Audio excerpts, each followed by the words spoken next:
മലമ്പുഴ അണക്കെട്ടിൽ നിന്ന് കൃഷിക്കും വെള്ളത്തിനും വ്യവസായത്തിനുമൊക്കെ വെള്ളം നൽകുന്നുണ്ട്. പറയാൻ കണക്കുകളുമുണ്ട്. പക്ഷേ അളക്കാൻ സംവിധാനമില്ലെന്ന് മാത്രം.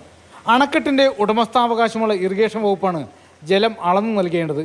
പക്ഷേ എടുക്കുന്ന ജലത്തിൻ്റെ അളവ് രേഖപ്പെടുത്താൻ നാളിതുവരെ മീറ്റർ സ്ഥാപിച്ചിട്ടില്ല എന്ന് മാത്രം.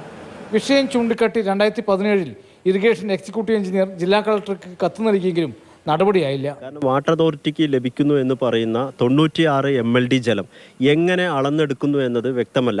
ബൾക്ക് മീറ്ററോ ഫ്ലോ മീറ്ററോ സ്ഥാപിക്കാതെയാണ് വാട്ടർ അതോറിറ്റി മലമ്പുഴ ഡാമിൽ നിന്ന് ഇറിഗേഷൻ വകുപ്പിന്റെ അനുമതിയോടുകൂടി അനിയന്ത്രിതമായി വെള്ളം ചോർത്തിയെടുക്കുന്നത്.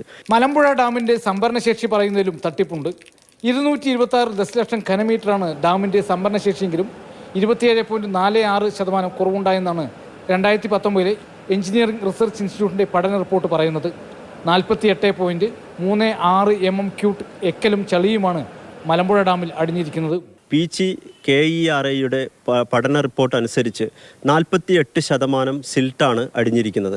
48% സിൽട്ട് അടിയുന്നു എന്ന് പറഞ്ഞാൽ 27% സംഭരണശേഷിയാണ് അത് കുറവ് വരുത്തിയിരിക്കുന്നത്. ഇത്തരം ഒരു സാഹചര്യത്തിൽ വെള്ളം എങ്ങനെ ലഭിക്കുന്നു എന്ന് ആധികാരികമായി ഒരു പഠനവും നടത്താതെയാണ് ഇറിഗേഷൻ വകുപ്പിൻ്റെ ഒത്താശയോടുകൂടി വാട്ടർ അതോറിറ്റി ഇത്തരത്തിലുള്ള കള്ളക്കണക്കുകൾ പുറത്തുവിട്ടുകൊണ്ടിരിക്കുന്നത്. വ്യവസായശാലകളിലേക്ക് കണക്കില്ലാതെ ജലം ഒഴുകുമ്പോഴും കണക്കിലെ കളികൾ കൊണ്ട് കണക്കൊപ്പിക്കുകയാണ് ജല അതോറിറ്റിയും ജലസേചന വകുപ്പും. മാതൃഭൂമി ന്യൂസ്, പാലക്കാട്.